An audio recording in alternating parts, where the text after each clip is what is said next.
नमस्कार, मी श्वेता. तुम्ही पाहताय न्यूज 18 लोकमत. मुद्दा महाराष्ट्राचा मध्ये तुमचं स्वागत. सकाळचे 10 वाजतायत आणि सुरुवातीला बातमी आहे. राज्यामध्ये एकीकडे सरकार विरुद्ध भाजप अशी लढाई सुरू आहे. भाजप सरकार पाडण्याचे मुहूर्त देत असतानाच राज्यामध्ये नवीन समीकरणं जुळण्याची तयारी सुरू झाली आहे. एमआयएमने एक ऑफर दिली आहे. एमआयएमनं महाविकास आघाडीसोबत आघाडी करण्याची तयारी दाखवली आहे. भाजपला हरवण्यासाठी सर्वांनी एकत्र यायला हवं असा नारा विरोधी पक्षांकडून दिला जातोय. त्याचाच पुनरुच्चार करत इम्तियाज जलील यांनी ही ऑफर राजेश टोपेंसमोर ठेवली आहे. औरंगाबादमध्ये इम्तियाज जलील आणि राजेश टोपेंची एक बैठक पार पडली. यावेळी युतीच्या ऑफरबद्दल शरद पवारांनाही सांगावं अशी विनंती त्यांनी टोपेंना केली. त्यामुळे आता येत्या काळात एमआयएम खरंच महाविकास आघाडीमध्ये येणार का हे बघावं लागणार आहे. आमचे प्रतिनिधी सिद्धार्थ गोदाम औरंगाबादमधून आपल्या सोबत आहेत. सिद्धार्थ, काय एकूणच राजकीय वारे वाहत आहेत? एमआयएम खरंच महाविकास आघाडीमध्ये येणार का? बघ, आता चर्चा तर जोरदार सुरू झालेली आहे. मात्र राजेश टोपे आणि इम्तियाज जलील यांची ही राजकीय बैठक नव्हती. कारण इम्तियाज जलील यांच्या मातोश्री मागच्या 4-5 दिवसाआधी त्यांचं निधन झालं होतं आणि अनेक राजकीय नेते त्या ठिकाणी त्यांना भेट देत आहेत, सांत्वन करतायत, श्रद्धांजली देण्यासाठी जात आहेत. शिवसेना असेल, काँग्रेस, राष्ट्रवादी, भाजप सगळ्या पक्षाची लोक जात आहेत. राजेश टोपे 2 दिवसाआधी त्या ठिकाणी गेले आणि त्यांनी राजकीय गप्पा मारताना त्यांच्यावर एमआयएमवर आरोप करण्यात आला राष्ट्रवादीच्या कार्यकर्त्यांनी की युपी मध्ये त्यांच्यामुळे भाजपचा फायदा झाला आणि सपाला फार मोठं नुकसान झालं. यावर इम्तियाज जलील यांनी चिडून त्या ठिकाणी उत्तर दिलंय की केवळ 7 जागेवर समाजवादी पार्टीला एमआयएम मध्ये फटका बसलेला आहे. 70 जागा वगैरे या खोट्या आहेत आणि तुम्हाला जर एवढंच भाजपला आम्ही साथ देतोय असं म्हणायचं आहे किंवा भाजपची आम्ही बी टीम आहोत असं तुम्ही आरोप करताय तर आम्हाला घ्या महाविकास आघाडीमध्ये, अशा पद्धतीचं त्यांनी एक वक्तव्य केलं आणि तिथून ही सगळी चर्चा सुरू झालेली आहे. मात्र आता इम्तियाज जलील त्या वक्तव्यावर ठाम आहे. त्यांचं म्हणणं असं आहे की शिवसेना जर सत्तेसाठी काँग्रेस राष्ट्रवादी सोबत तडजोड करून सत्तेत बसू शकते तर मग भाजपला दूर ठेवण्यासाठी एमआयएम पक्ष सुद्धा कुणासोबतही जाऊ शकतो. काँग्रेस असू देत, राष्ट्रवादी असू देत यांच्यासोबत. आता दुसरी महत्वाची गोष्ट अशी आहे की इम्तियाज जलीलने औरंगाबादमध्ये जरी वक्तव्य केलं असेल तर याचे पडघम दिल्लीत वाचण्याची शक्यता त्यांनी व्यक्त केलेली. मी आताच त्यांचा एक स्पेशल इंटरव्ह्यू केलेला आहे. त्यामध्ये त्यांनी असं सांगितलेलं आहे की आम्ही तर ऑफर दिलेली आहे. आता दिल्लीमध्ये काही दिवसात अधिवेशन आहे आणि त्या अधिवेशनामध्ये शरद पवार असतील, ओवेसी असतील किंवा काँग्रेसच्या वरिष्ठ नेते यांच्यात बैठक होऊ शकते. म्हणजे एकंदरीत इम्तियाज जलीलचं हे वक्तव्य आपण साधारणपणे न घेता काहीतरी कुठेतरी होतंय आणि एमआयएम आता तयार आहे सत्तेमध्ये येण्यासाठी, भाजपला लांब ठेवण्यासाठी. ते काँग्रेस, राष्ट्रवादी किंवा शिवसेनेसोबत तुला जाण्याची शक्यता आहे. हे वक्तव्य निश्चितपणे महाराष्ट्रातील राजकारणामध्ये विचार करायला लावणार आहे आणि येत्या काळामध्ये याबद्दल आता बऱ्यापैकी चर्चा सुरू होऊ शकते. आणि तिसरा महत्वाचा मुद्दा इम्तियाज जलील यांच्या इंटरव्ह्यूमध्ये त्याने असं सांगितलेलं आहे की येणाऱ्या काळामध्ये शिवसेना आणि भाजप एकत्रित येतील आणि ज्यावेळेस शिवसेना आणि भाजप एकत्रित येतील त्यावेळेस एमआयएमची गरज काँग्रेस राष्ट्रवादीला पडणार आहे आणि पुढच्या काळाची ही ओळख आहे. त्यामुळे यांनी तर आपला पत्ता टाकलेला आहे. आता येणाऱ्या काळामध्ये इतर पक्ष कसा विचार करतात हे आपल्याला पाहावं लागेल. बरं सिद्धार्थ, आणि आपण राज्याच्या राजकारणामध्ये कोणत्या पक्षांची कशी कशी युती होऊ शकते, काय नाही हे आपण पाहिलेलं आहे. ज्या वेळेला महाविकास आघाडी एकत्रित आली आणि हे 3 पक्ष एकत्रित आले त्यामुळे आता यापुढे आणखीन काय आघाड्या होतात हे आपल्याला येणाऱ्या काळाबरोबर समजेलच. सिद्धार्थ, आपण थोडंसं थांबतोय. मात्र आपल्यासोबत सध्या एमआयएमचे खासदार इम्तियाज जलील आहेत फोनलाईन वरती. जलीलजी, स्वागत तुमचं न्यूज 18 लोकमत मध्ये. राजेश टोपे तुम्हाला भेटण्यासाठी ज्या वेळेला आलेले होते त्यावेळी तुमच्यामध्ये काय नेमकं बोलणं झालं? एमआयएम खरंच महाविकास आघाडीमध्ये येणाऱ्या काळात आम्हाला दिसेल का? नाही, नक्की काय आहे की राजेश टोपे साहेब माझ्या घरी आले होते ते श्रद्धांजली देण्यासाठी माझ्या आई वारल्यानंतर. आणि बोलता बोलता त्यांचं एक ज्यांच्यासोबत लोक आले होते त्यांना म्हटलं की तुमच्यामध्ये उत्तर प्रदेशमध्ये भारतीय जनता पार्टीची सरकार आली आहे. मी म्हटलं फक्त 6 सीट होते की ज्याच्यामुळे समाजवादी पार्टीला फटका बसला. पण त्यांना सांगितलं की मी स्वतः आणि अवैसी साहेबांचा प्रयत्न होता की उत्तर प्रदेशमध्ये आम्ही समाजवादी पार्टी किंवा बहुजन समाज पार्टी सोबत आमची चर्चाही झाली होती युती करण्यासाठी, पण त्यांनी काही जास्त प्रतिसाद दिलं नाही होतं. आणि आता मी म्हटलं की हे सांगणं खूप सोपं आहे की एमआयएमची भारतीय जनता पार्टीची बी टीम आहे, पण मी राजेश टोपे साहेबांना सांगितलं की आम्ही एमएनसीपी सोबत यायला तयार आहे. आम्ही तुमच्या सरकारमध्ये यायला तयार आहे, आम्ही सोबत तुमच्या सोबत निवडणूक लढायला तयार आहे, तुम्ही सांगा तुमचं काय मत आहे. आम्ही काँग्रेस सोबत जायला तयार आहे, कारण तुम्ही शिवसेनेसोबत ते चालतं, पण MIM इतके ऍक्सेप्टेबल काय आहे तुमच्यासाठी, म्हणून मी त्यांना ऑफर दिलेला आहे. आता आम्ही वाट बघत आहे की त्यांच्याकडून काय मिळतं. ते ऍक्सेप्ट करतं नाही करतं एक वेगळी गोष्ट आहे, पण एकदा हे संपायला पाहिजे. हे बोलणं खूप सोपं आहे की MIM मुळे हे असतं. MIM राष्ट्रवादी काँग्रेस स्वतः इलेक्शन UP मध्ये लढली, शिवसेनेचे मोठे नेते तिथे आदित्य साहेब ठाकरे तिथे जाऊन बसले होते, नवाब मलिक साहेब तिथे जाऊन बसले होते, काँग्रेसनी 400 सीट लढली. पण चर्चा कशाचा, MIM चर्चा. MIM ने किती 25% सीट लढली होती तिथे, आणि तरी सुद्धा MIM चा चर्चा. आणि तुम्ही काही केलं तर त्याच्या बाबतीत काही बोलायचं नाही, काही चर्चा करायचं नाही. मी म्हटलं की एक तर संपू द्या ना, आम्ही तुमच्या सोबत, कारण आमची म्हणणं आहे या देशामध्ये भारतीय जनता पार्टी खूप घातक आहे. त्यांना दूर ठेवण्यासाठी आम्ही फक्त महाराष्ट्रापुरता नाही, देशामध्ये कोणत्याही राजकीय पक्षासोबत जाण्यास तयार आहे, जे भारतीय जनता पार्टीला सत्तेपासून दूर ठेवता येईल. जी इम्तियाज जलीलजी, धन्यवाद. तुम्ही तुमची भूमिका मांडलीत आमच्याबरोबर, आमच्यासोबत. आता आपण बोलूयात शिवसेनेचे आमदार अंबादास दानवे आपल्यासोबत आहेत. दानवेजी, स्वागत तुमचं न्यूज 18 लोकमत मध्ये. तुम्ही तयार आहात का MIM ला तुमच्या आघाडीमध्ये सामावून घ्यायला? जे मी आता ऐकलं आपल्या माध्यमातून, मला वाटतं राजेश टोपे साहेब हे एक व्यक्तिगत भेटीसाठी, कारण एक इम्तियाज जलील साहेब जे आहेत संभाजीनगरचे खासदार, त्यांच्या मातोश्रींचं निधन झालं म्हणून त्या व्यक्तिगत भेटीसाठी त्यांच्याकडे गेले होते. बरोबर. मला असं वाटतं त्याचं फार राजकीय अर्थ लावण्याची गरज नाही, कारण आपल्याकडं अशा या पद्धती आहेत एकमेकांच्या सुखादुःखात सहभागी होणं. आम्हीही गेलो होतो सगळे, परंतु लगेच त्याचा अर्थ जर इम्तियाज जलील साहेब बोलले असतील राजेश भैया टोपेंना महाविकास, परंतु MIM ची जी काही विचारसरणी आहे, अतिशय कट्टर जातीयवादाची विचारसरणी आहे, आणि या सगळ्या याच्यात त्यांनी महाविकास आघाडी किंवा राष्ट्रवादीला ऑफर दिली असेल, असं काही शिवसेनेशी. बरं, जर विचारलं गेलं, विचार झाला तर तुम्ही तयार आहात का? नाही, हे आता हे काही MIM एक पक्ष आहे मोठा, आणि शिवसेना एक त्याच्यापेक्षा मोठा पक्ष आहे. मला वाटतं हे काही एखादं लगेच ऑफर दिली आणि लगेच स्वीकारणं. बरं, म्हणजे विचार करावा लागेल असं तुमचं एकंदरीत मत आहे. धन्यवाद अंबादास दानवेजी, तुम्ही न्यूज 18 लोकमतशी बोललात.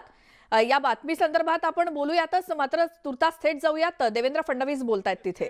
टीम दिसते, तेव्हा हारल्यानंतर अशा अनेक गोष्टी ते बोलत असतात, त्याकडे फार लक्ष द्यायची गरज नसते. MIM वर टीका केली आहे शिवसेनेने यापूर्वी, कारण की कट्टर मुस्लिम पक्ष आणि कट्टर हिंदुत्ववादी पक्ष आता एकत्र येणार, तर कसं होणार यांचं? नाही, म्हणूनच आम्ही पाहतो ना आता नेमकं सत्तेकरता ते काय करतात. तसंही त्यांनी शिवसेनेने आता हिंदू हृदय सम्राट बाळासाहेब ठाकरेंच्या ऐवजी जनाब बाळासाहेब ठाकरे स्वीकारलेला आहे, आणि अजांची स्पर्धा वगैरे चालली आहे. त्याचा परिणाम आहे का बघू. तर नवाब मलिकांच्या खाते काढलेले आहे, बिना खात्याचे मंत्री झालेले आहे. तुम्ही जे मागणी करत होते 50% स्वीकारली असं दिसतं. मला असं वाटतं की 50% वगैरे स्वीकारून त्याचा फायदा नाही आहे. शेवटी संवैधानिक पदावर असलेला व्यक्ती, ते स्टॅट्युटरी पदावर नाही आहेत, ते संवैधानिक पदावर आहे. संवैधानिक पदावर असलेला व्यक्ती हा जेलमध्ये असताना त्यांनी पदावर राहणं योग्य नाही आहे. राजू शेट्टी आणि भाजप एकत्र येत आहे अलग रखने के लिए क्या? देखिए, वैसे भी ये सारे लोग एक ही है, और MIM अगर इनके साथ जुड़ता है तो कोई हमको फर्क नहीं पड़ता. इसका कारण लोगों का विश्वास मोदी जी पर है. लोग मोदी जी को देखकर हमको वोट करते हैं, हमारे काम को देखकर वोट करते हैं. ये सारे साथ में आ जाए तो भी फर्क नहीं पड़ता. अब इतना ही देखना है कि शिवसेना और MIM किस प्रकार से साथ में आते हैं. मुझे लगता है वैसे भी शिवसेना ने अजान स्पर्धा शुरू कर दी है, जनाब बाळासाहेब ठाकरे कहना शुरू कर दिया है, तो शायद आ भी सकते. हो, राजू शेट्टी शेतकरी नेते राजू शेट्टी भाजपसोबत येण्याची शक्यता आहे. काय नाही, अजून माझी या संदर्भात काही चर्चा झाली नाही. मुळातच राजू शेट्टी हे आमच्या सोबत होते, काही कारणाने ते पलीकडे गेले. आमचं एकच खरं म्हणजे याच्यात अपेक्षा एवढीच आहे, सोबत कोण येणार आहे नाही आहे हे प्रत्यक्ष कळल्याशिवाय त्याच्या संदर्भात कुठली प्रतिक्रिया देणं योग्य नाही. फक्त मला एकच वाटतं की जो कोणी शेतकरी नेता असेल त्यांनी जर मागच्या काळात वळून बघितलं तर जेवढे निर्णय शेतकऱ्यांच्या हिताचे माननीय मोदीजींनी घेतले तेवढे कोणीच घेतले नाही. आणि त्याचसोबत विशेषतः साखर कारखानदारीकरता आणि ऊस उत्पादक शेतकऱ्यांकरता जे मोदीजींच्या सरकारनं केलं ते कोणीच केलं नाही. त्यामुळे मला असं वाटतं की याचा विचार प्रत्येकानेच केला पाहिजे. मात्र अद्याप माझी त्यांची कुठलीही चर्चा झालेली नाही. महाविकास आघाडीचा आमदार नाराज असं कळतं. थँक्यू भाऊ. तर देवेंद्र फडणवीस नागपूरमध्ये बोलत होते आणि यावेळी औरंगाबादमधली जी राजकीय स्थिती या संदर्भात सुद्धा त्यांना विचारण्यात आलं की भाजपच्या विरोधात MIM सुद्धा आता महाविकास आघाडीमध्ये जाऊ पाहते. तर त्यांच्यावरती सुद्धा देवेंद्र फडणवीसांनी प्रतिक्रिया दिली. नवाब मलिक यांची खाती सध्या दुसऱ्या मंत्र्यांकडे सोपवण्यात आलेली आहेत. शिवसेना आणि MIM एकत्र येतात का ते बघूयात असं करत त्यांनी शिवसेनेला देखील टोला लगावलाय. भाजपला हरवण्यासाठी सर्वच जण एकत्र येऊन प्रयत्न सुरू आहेत आणि सत्तेकरता शिवसेना आणखी काय काय करते ते बघूयात असा टोला फडणवीसांनी शिवसेनेलाही लगावला.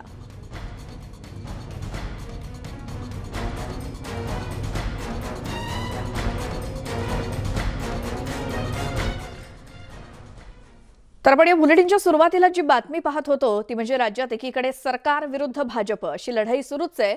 भाजप सरकार पाडण्याचे मुहूर्त देत असतानाच राज्यामध्ये नवीन समीकरणं जुळण्याची तयारी किंवा जुळवण्याची तयारी सुरू झाली आहे. MIMनं एक ऑफर दिली आहे. महाविकास आघाडीसोबत आघाडी करण्याची तयारी दाखवली आहे MIMनं. भाजपला हरवण्यासाठी सर्वांनी एकत्र यायला हवं असा नारा आता विरोधी पक्षांकडून दिला जातोय आणि त्याचाच पुनरुच्चार करत MIMचे खासदार इम्तियाज जलील यांनी ही ऑफर राजेश टोपे यांच्या समोर ठेवली. औरंगाबादमध्ये इम्तियाज जलील आणि राजेश टोपे यांची भेट झाली होती आणि यावेळी युतीच्या या ऑफरबद्दल शरद पवारांनाही सांगावं अशी विनंती इम्तियाज जलील यांनी राजेश टोपेंना केली. त्यामुळे आता येत्या काळात MIM खरंच महाविकास आघाडीमध्ये येणार का हे बघावं लागणार आहे. स्वतः इम्तियाज जलील यांनी हे मान्य देखील केलं आपण असं बोलल्याचं. मात्र ज्या वेळेला सांत्वन करण्यासाठी MIMचे नेते इम्तियाज जलील यांच्या घरी राजेश टोपे गेलेले होते, यावेळी राजेश टोपेंना त्यांनी या आघाडीबद्दल सांगितलं आणि हा निरोप राष्ट्रवादीचे अध्यक्ष शरद पवार यांच्यापर्यंत पोहोचवण्याची देखील विनंती केली. आणि आत्ताच आपण इम्तियाज जलील यांच्या सोबत बोलत होतो तेव्हाही ते म्हणाले की भाजपला सत्तेपासून दूर ठेवण्यासाठी म्हणून ज्या काही पद्धतीने प्रयत्न करता येतील फक्त महाराष्ट्रच नाही तर संपूर्ण देशभरच आम्ही असे प्रयत्न करणार आहोत असं इम्तियाज जलील यांनी स्वतः सांगितलं. काँग्रेसचे नेते अतुल लोंढे आपल्यासोबत सध्या फोनलाईनवरती आहेत. अतुल लोंढे, स्वागत तुमचं न्यूज 18 लोकमतमध्ये. जे काही राज्याच्या राजकारणामध्ये ही नवीन गोष्ट समोर आली आहे, MIM आता महाविकास आघाडीमध्ये येऊ इच्छिते, काय आपली प्रतिक्रिया त्यावर? भाजपची बी टीम कशी काय महाविकास आघाडीमध्ये येऊ शकते? संपूर्ण देशभर यांनी ध्रुवीकरण केलं आणि या ध्रुवीकरणामुळे देश अडचणीत आला असताना पुन्हा महाराष्ट्राच्या ध्रुवीकरणाची संधी कशी काय मिळू शकते त्यांना? ते महाविकास आघाडीमध्ये MIMचं येणं शक्यच नाही. बर, मात्र राष्ट्रवादीच्या नेत्यांकडे त्यांनी तसा प्रस्ताव मांडलाय आणि राष्ट्रवादीच्या अध्यक्षांपर्यंत हा निरोप पोहोचवा अशी विनंती केली. त्यामुळे महाराष्ट्रातच काय संपूर्ण देशभरच आमचा असा प्रयत्न असणार आहे असं स्वतः इम्तियाज जलील म्हणाले. इम्तियाज जलीलांना इतिहास लपवता येणार नाही. आता ज्या काही निवडणुका झाल्या त्या निवडणुकामध्ये एका टोकाला भाजप आणि दुसऱ्या टोकाला MIM यांनी ह्या देशामध्ये ध्रुवीकरण घडवून आणलं आणि या देशाचं संविधान, या देशाची धर्मनिरपेक्षता, या देशाची एकता, या देशाची अखंडता हे सगळं संकटात आणलेलं आहे.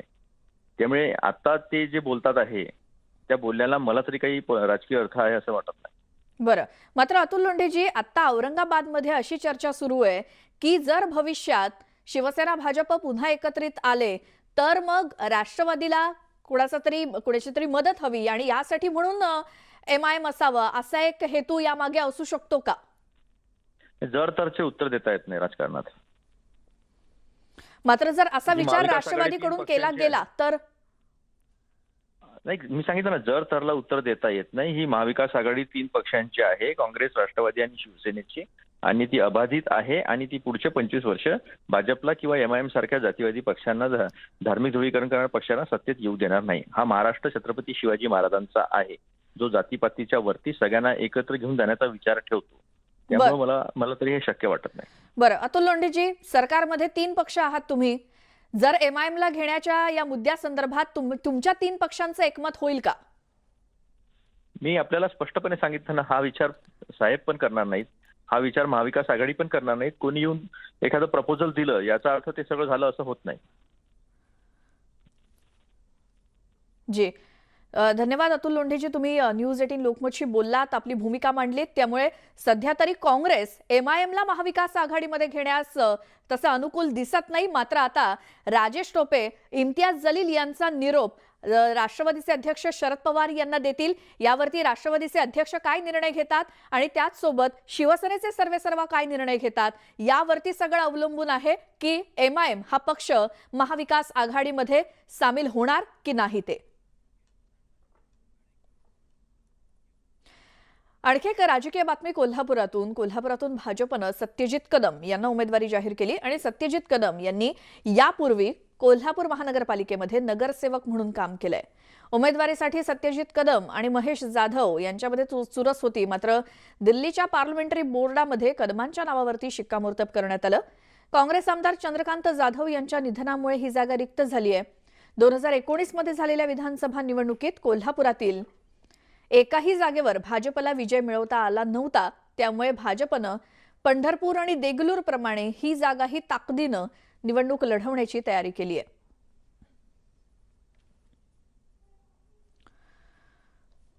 तर कोण आहेत सत्यजित कदम यावरती आपण एक नजर टाकूयात.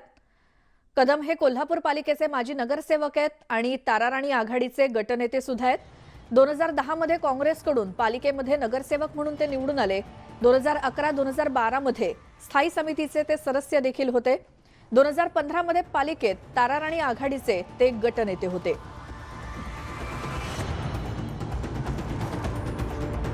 भाजपकडून सत्यजित कदम यांना उमेदवारी देण्यात आली आहे.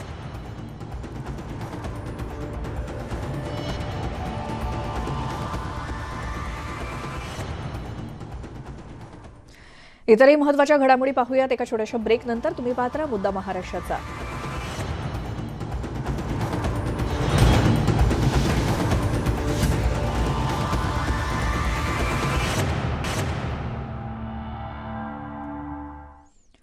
ब्रेकनंतर स्वागत आणि पुढची बातमी आहे. चीन आणि दक्षिण कोरियातल्या वाढत्या संसर्गानंतर केंद्र सरकार आता सतर्क झालंय. केंद्रीय आरोग्य सचिव राजेश भूषण यांनी सर्व राज्य आणि केंद्रशासित प्रदेशांना पत्र लिहून कोरोनाच्या पार्श्वभूमीवर सावधगिरीचा इशारा दिलाय. कोरोनाच्या नवीन रुग्णांची संख्या ही चिंताजनक नाही असा विचार करून कोणत्याही राज्यातलं सरकार आणि प्रशासनानं बेफिकर राहू नये असं या पत्रामध्ये लिहिण्यात आलंय. सतर्क राहताना चाचण्या, शोध, उपचार, लसीकरण, कोविड अनुकूल वर्तन या सगळ्यावरती भर देण्यास सांगण्यात आलंय. जीनोम सिक्वेन्सिंगवर भर द्या. कोविड-19च्या परिस्थितीवरती बारकाईनं लक्ष ठेवा अशा सूचना करण्यात आल्या आहेत. लसीकरणासाठी नागरिकांमध्ये जागृती करण्याच्याही सूचना आहेत. मास्क आणि सार्वजनिक ठिकाणी डिस्टन्सिंगचं पालन करावं असं देखील केंद्रानं स्पष्ट केलंय.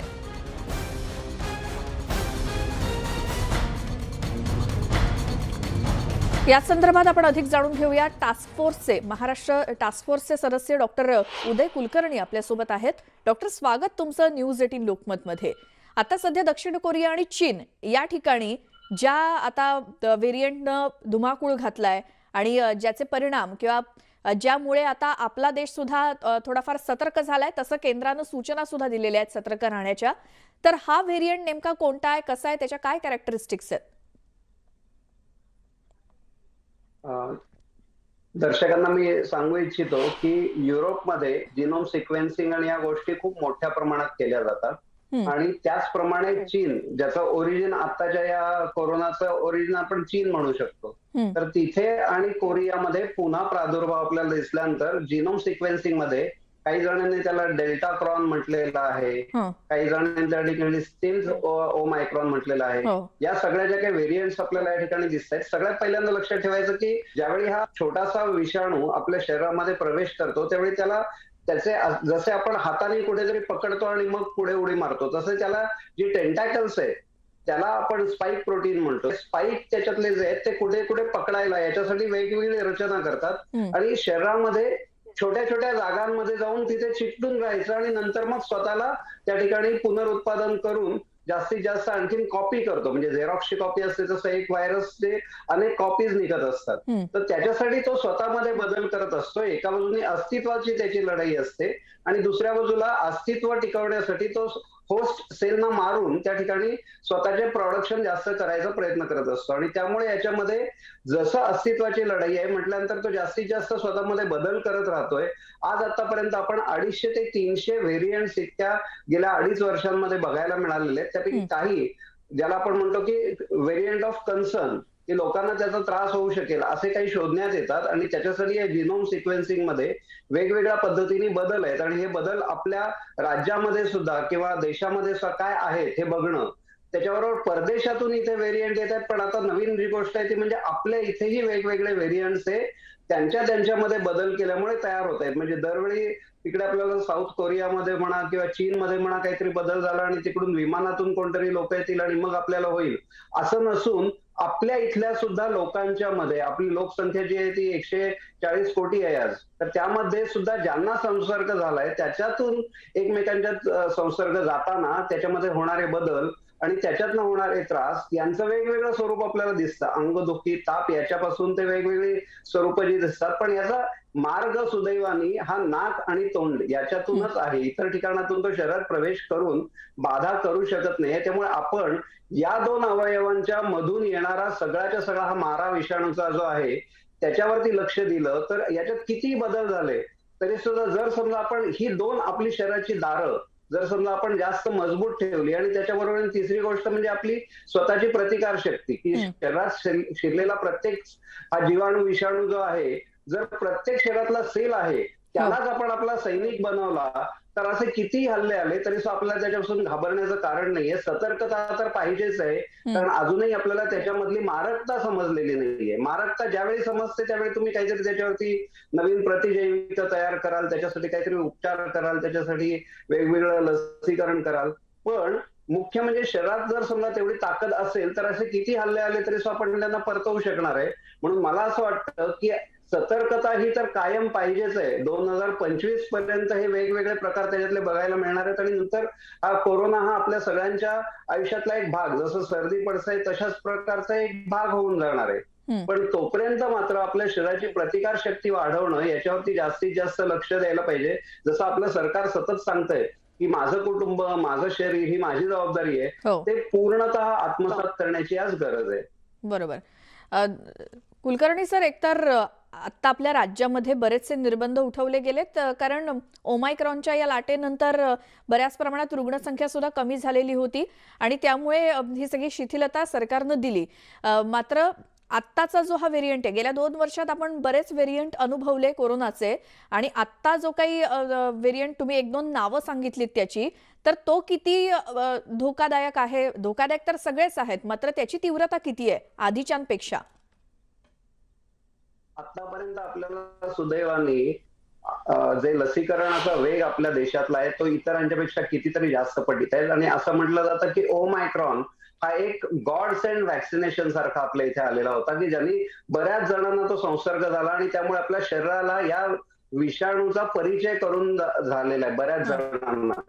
त्यामुळे आता नवीन जरी समजा एखादा व्हेरियंट अगदी खूपच तीव्र असेल, आता तरी आपल्याला ज्या काही बातम्या येत आहेत त्याच्यामध्ये लॉकडाऊन आणि इतर या पद्धतीने खऱ्या अर्थाने त्या विषाणूची मारकता ही तिथल्या लोकांच्यावरती किती आहे याचा आपल्याकडे आकडेवारी पूर्ण उपलब्ध नाहीये. त्यामुळे आपण असं म्हणू शकतो की कदाचित तो आपल्या इथे जीव घेणा जरी ठरला नाही तरी त्रासदायक मात्र निश्चित ठरू शकतो. त्यामुळे आज आपण त्याला त्रासदायक म्हणजे धोकादायक नाही पण तरी सुद्धा सतर्कता ठेवण्यायोग्य या पद्धतीच्या कॅटेगरीमध्ये आपण म्हणू शकतो की B+ ची कॅटेगरी आपण देऊ शकतो की ज्याच्यामध्ये त्रास होऊ शकतो पण अगदी पूर्ण हॉस्पिटलायझेशन आणि त्याच्यानंतर अगदी तुम्हाला ICU ची गरज पडेल इतक्या प्रमाणात कदाचित या विषाणूचा आता तरी कुठे आपल्याला तसंच आढळून आलेलं नाही. जी डॉक्टर, धन्यवाद. तुम्ही ही सगळी माहिती दिलीत आमच्या प्रेक्षकांना, आम्हाला. कारण जो काही नवीन व्हेरियंट्स येत आहेत त्यांना आपण कसं तोंड द्यायचंय किंवा या सगळ्या पार्श्वभूमीवर आपली वर्तणूक कशी असायला हवी हे सुद्धा महत्त्वाचं आहे. त्यामुळे आतापर्यंत जे नियम आपण पाळत आलो आहोत तेच आता आपल्याला या पुढे सुद्धा पाळायचे आहेत. कारण दक्षिण कोरिया, चीन या ठिकाणी आणखी एक नवा व्हेरियंट जो धुमाकूळ घालतोय सध्या कोरोनाचा आणि याची भीती भारताला सुद्धा आहे आणि म्हणूनच केंद्रीय आरोग्य मंत्रालयानं संपूर्ण देशासाठीच एक सतर्कता जाहीर केली आहे की बाबा एक ज्या काही गोष्टींची काळजी घ्यायला हवी ती घ्यायला हवीच आहे. कारण प्रत्येक राज्याचं प्रशासन, केंद्रशासित प्रदेश या सगळ्याच स्थानिक पातळीवरच्या प्रशासनांना सतर्क राहण्याच्या सूचना केंद्रीय आरोग्य मंत्रालयानं दिलेल्या आहेत. आता बातमी नाशिककरांसाठी महत्त्वाची, कारण मुंबई पुण्याच्या धर्तीवर नाशिक सुद्धा आता कोरोना निर्बंध मुक्त होणार आहे. पालकमंत्री छगन भुजबळ यांच्या आढावा बैठकीमध्ये हा महत्त्वपूर्ण निर्णय घेतला गेला. येत्या 2 दिवसात नाशिक शहरासाठी नवी नियमावली जाहीर करण्यात येणार आहे, अशी माहिती पालकमंत्री छगन भुजबळ यांनी दिली. नाशिकमध्ये रंगपंचमी आणि राहाडीला परवानगी देण्यात आली, तर ग्रामीण भागात मात्र कोरोनाचे निर्बंध हे कायम असणार आहेत, असं देखील सांगण्यात आलंय.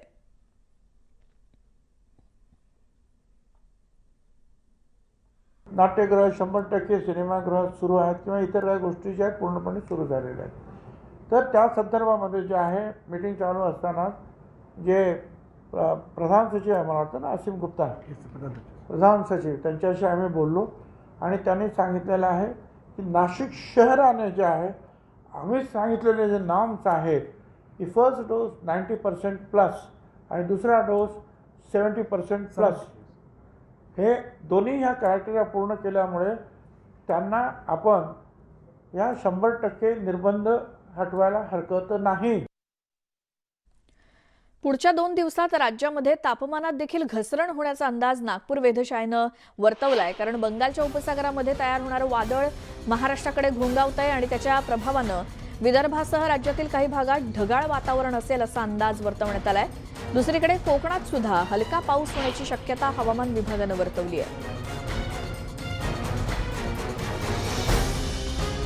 आतापर्यंत बराच उकाडा राज्याच्या वेगवेगळ्या जिल्ह्यांमध्ये आपण पाहिला, मात्र आता तापमानामध्ये थोडीशी घट होईल असा अंदाज वर्तवला गेलाय, कारण बंगालच्या उपसागरामध्ये जे काही वादळ घोंगावत आहे त्याचा परिणाम म्हणून महाराष्ट्राच्या काही भागामध्ये तापमानात घसरण होण्याचा अंदाज आहे. काही ठिकाणी ढगाळ वातावरण राहणार असून हलका पाऊस देखील पडणार आहे. कोकणात सुद्धा हलक्या पावसाची शक्यता वर्तवण्यात आली आहे.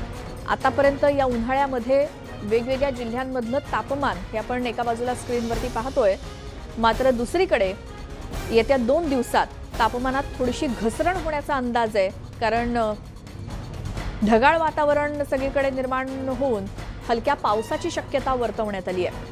नागपूरमधून आमचे प्रतिनिधी तुषार कोहळे आपल्या सोबत आहेत. तुषार, नागपूरचा पारा तर 40 पर्यंत गेलाच आहे, मात्र आता हवामान विभागाने जो काही अंदाज दिलाय त्यानंतर काय बदल होणं अपेक्षित आहे?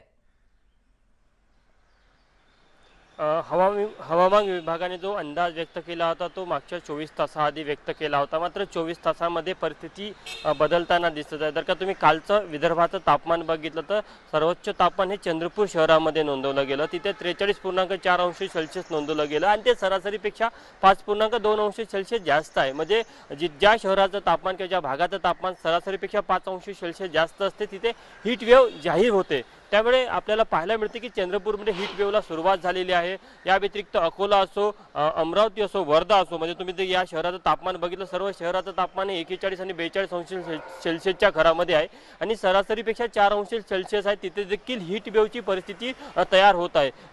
नागपूर वेधशाळेने जो 48 तासाआधी अलर्ट दिला होता तेव्हा त्यानं सांगितलं होतं की बंगालच्या उपसागरामध्ये जे वादळ तयार झालेलं आहे ते कुठेतरी मध्य भारताच्या बाजूने सरकत आहे. त्यामुळे कुठेतरी विदर्भामध्ये आणि मराठवाडा आणि कोकणातल्या काही भागामध्ये हलका पाऊस किंवा ढगाळ वातावरण राहण्याची शक्यता आहे. मात्र जरी काही भागामध्ये ढगाळ वातावरण असलं तरी ज्या भागामध्ये ढगाळ वातावरण आहे त्या भागामध्ये सूर्य आग ओकताना पाहायला मिळत आहे. आणि याचं चित्र आपण चंद्रपूरला अनुभवलं की कालच चंद्रपूरमध्ये सरासरीपेक्षा 5 अंश सेल्सिअस तापमान नोंदवलं गेलं आणि पुढच्या काही 48 तासामध्ये आपण बघितलं की मुंबई वेधशाळेने हीट वेव्हचा अलर्ट दिलेला आहे. त्यामुळे काही भागामध्ये वातावरण जरी सामान्य राहील पण काही भागामध्ये आपल्याला हीट वेव्ह पाहण्याची शक्यता आहे. त्यामुळे दुपारच्या वेळेला नागरिकांनी काळजी घ्यायची गरज आहे आणि तशा प्रकारच्या सूचना जिल्हा प्रशासनाने दिल्या आहे. विशेष करून चंद्रपूरच्या जिल्हा प्रशासनाने तशा प्रकारच्या सूचना काढल्या, कारण की तिथे सरासरीपेक्षा 5 अंश सेल्सिअस तापमान होतं. हीट वेव्हला सुरुवात झालेली आहे. तर दुपारच्या वेळेला शक्यतो नागरिकांनी बाहेर पडू नये किंवा जर का बाहेर निघत असेल तर स्कार्फ, गॉगल घालावा किंवा शक्यतो शरीरामध्ये पाण्याचं जे प्रमाण असतं ते कमी होणार नाही याची काळजी घेण्याच्या सूचना केलेल्या आहे. कारण की कडक उन्हामध्ये किंवा हीट वेव्ह मध्ये सनस्ट्रोक होण्याची खूप जास्त शक्यता असते. म्हणजे अशा परिस्थितीमध्ये नागरिकांनी काळजी घेण्याची शक्यता आहे आणि पुढील काळामध्ये तापमान वाढणारच आहे. म्हणजे जर का तुम्ही मार्चचा आपण आता जवळपास तिसरा आठवडा आहे, मार्चच्या तिसऱ्या आठवड्यामध्ये विदर्भामध्ये 40°C वर तापमान असतं. मात्र चंद्रपूरमध्ये जे तापमान नोंदवलं गेलं किंवा वर्धा अकोला असेल, आपण अकोल्याचं तापमान 42.7°C आहे, अकोल्याचं तापमान हे 42.7°C आहे, वर्धेचं तापमान 41.4°C आहे. तर जे तापमान नोंद होत आहे म्हणजे यवतमाळ 41° असेल, नागपूर 40° असेल, हे सरासरीपेक्षा आपल्याला थोडंफार जास्त पाहायला मिळते, 3 ते 4° जास्त पाहायला मिळते. त्यामुळे हीट वेव्हची परिस्थिती परत नव्याने तयार होत आहे असं चित्र आपल्याला विदर्भामध्ये पाहायला मिळत आहे. बरोबर तुषार, धन्यवाद या सगळ्या माहितीसाठी. त्यामुळे काही ठिकाणी उन्हाचा कडाका तर आहेच, मात्र ढगाळ वातावरण सुद्धा राहण्याचा अंदाज आहे. तर कोकणासारख्या भागामध्ये हलका पाऊस देखील पडण्याची शक्यता हवामान शाळेनं वर्तवली आहे. एक छोटासा ब्रेक घेऊन आपण लगेच परत येऊयात. तुम्ही पाहत राहा मुद्दा महाराष्ट्राचा.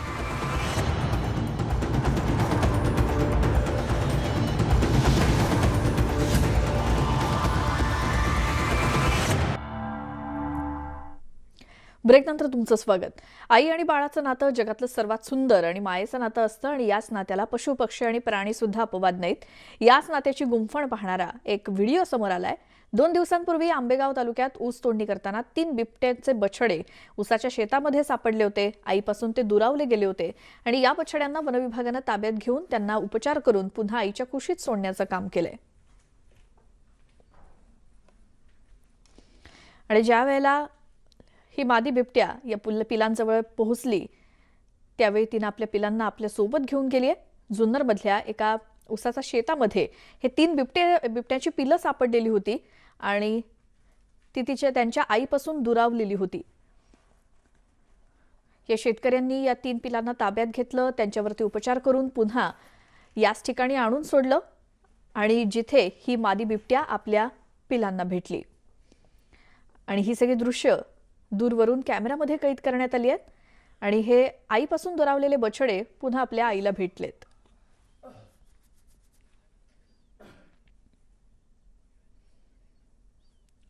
आणि आता थेट जाऊयात. भाजपचे प्रदेशाध्यक्ष चंद्रकांत पाटील बोलतायत.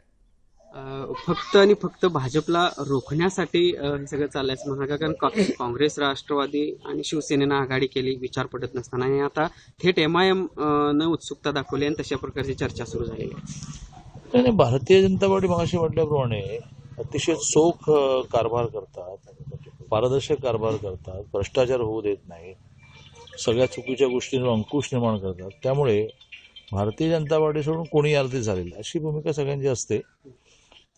माहित नाही आता काय आगामी काळात होतं. आम्ही एकटे लढायला म्हणजे आमच्या ह्या सहयोगी पक्षांबरोबर एकत्र येऊन एकटे लढायला तयार आहोत.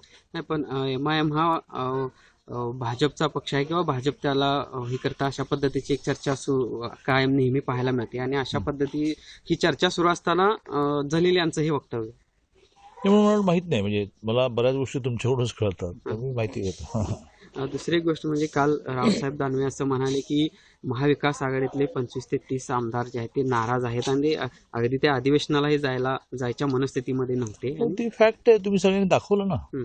शिवसेनेच्या माझ्या मते 25 ते 30 या दरम्यानच्या आमदारांनी त्यांच्यावर कसा अन्याय, म्हणजे देवेंद्रजींनी तर सभागृहामध्ये अर्थसंकल्पाची पूर्ण शिरफाडच केली. की कसं सगळ्यात झुकतं माप निधीमध्ये राष्ट्रवादीला आहे, मग शिवसेनेला आहे, मग काँग्रेसला आहे आणि त्यातला फरक इतका मोठा आहे तो सगळा त्यांनी आकडेवारीने दाखवला. जवळजवळ 59% निधी राष्ट्रवादीच्या खात्याने. तसंच इंडिव्हिज्युअल आमदारांना सुद्धा खूप दुजाभाव मिळतो आणि त्यामुळे ते सगळे संत्रस्त होते आणि त्या सगळ्यांनी मिळून असा निर्णय घेतला की बा नाही आपण बजेटला बसायचंच नाही. मग धावाधाव झाली, पळापळ झाली, त्यांना घेऊन बसणं झालं. मग नव्याने काहीतरी 2000 कोटी ह्या शिवसेनेच्या आमदारांना जास्त द्यायचं ठरलं. असं आहे की सगळाच घरचा माल बाटो जितना बाटणं आहे. जसं आता आमदारांना 5 कोटी, आमदार अस्वस्थ आहेत मग आमदारांना 5 कोटी द्या. शेतकरी मेला त्याला काही देऊ नका. मी आमदार आहे तरी असं म्हणून घ्यायची आवश्यकता काही नाही. विकास कामांसाठी आमदाराकडे पैसे देताच कशाला, विकास कामं सुचवायची आणि ती प्रशासन करायची. 5 कोटीची कशाला, 50 कोटी सुचवायची. चांगली आहेत, विकास कामं आहेत, प्रशासनाने ते करावी. पण मग तुम्ही 5 कोटी देणार, मग तो त्याला पाहिजे त्याच रस्त्यावर टाकणार, मग रस्ते होणार नाही, न होता बिलं निघणार. तर ते जसं आमदार अस्वस्थ असल्यामुळे केलं तसं या अधिवेशनामध्ये शिवसेनेच्या आमदारांना माझ्या माहितीप्रमाणे 2000 कोटी रस्त्यांसाठी सगळा मिळून आटाबिटा रस्त्यांसाठी चाललेलं आहे. माझे PWD डिपार्टमेंट होतं. तर म्हणजे या महाराष्ट्रामध्ये रस्त्यांसाठी इतक्या मोठा निधी टाकायची आवश्यकताच नसते. जर कॉन्ट्रॅक्टरनं तुम्ही बांधून घेतलं तर रेट जास्त देतो, त्याला 10 वर्षात मेंटेनन्स तुझ्याकडे आणि दरवर्षी तुला बिल देणार. तर आम्ही जे केले ना ॲन्युटी की ज्याच्यामध्ये 60% देणार आणि 40% 12 वर्षात देणार. दरवर्षी रस्त्याचा रिपोर्ट येणार आणि मग तुझं स्लॉट इन्स्टॉलमेंट मिळेल. त्यामुळे दानवे काही चुकीचं बोलले नाही. जगजाहीर आहे, तुम्ही खूप दाखवलं ते 25 आमदार नाराज आहेत. भागवत कराड यांनी सुद्धा आता असं आवाहन केलंय, हे जे काही आमदार नाराज आहेत त्यांनी थेट भाजपकडे यावं असं त्यांनी आवाहन केलेलं आहे. आव्हान तर आम्ही तर राजू शेट्टीनं आवाहन केलं, ते बंडो त्या नाराज आमदारांना म्हणणार. आम्हाला आमची पार्टी मजबूत करण्यासाठी, हे भ्रष्टाचारी सरकार पाडण्यासाठी आवाहन करायला तर काही कोणी बांधलेलं नाही आम्हाला. तुमच्या टच मध्ये आहेत का हे आमदार, जी 25 आमदारांचं? नाही टच मध्ये म्हणजे आमची दोस्ती इतकी आहे सगळ्यांची, अधिवेशनात रोजचं उठणं बसणं आहे. पण अशा अर्थाने टच मध्ये नाहीये की आम्ही 25 जण आता गट केलाय, चला आम्ही बाहेर पडतो. त्यामुळे 25-25 ने कधी सरकार होत नाही. कोणाला डिस्क्वालिफिकेशन नको असतं आणि त्यामुळे 2/3 व्हायला शिवसेनेला 38 लागतात. त्यामुळे ते होईल काय. पण खतखत तर MIMच्या महाविकास आघाडीसोबतच्या युती संदर्भातल्या इच्छेबद्दल भाजपचे प्रदेशाध्यक्ष चंद्रकांत पाटील यांना विचारलं असतं आणि इतरही मुद्द्यांबाबत ते बोलत होते, ते आपण ऐकलं. यासोबत आणखी एक छोटासा ब्रेक घेऊन लगेच परत येऊया. तुम्ही पाहत राहा मुद्दा महाराष्ट्राचा.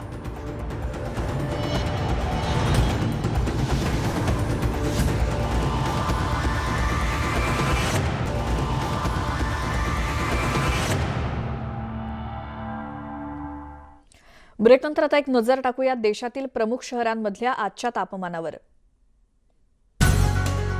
आजचं तापमान प्रायोजक मँगोवेअर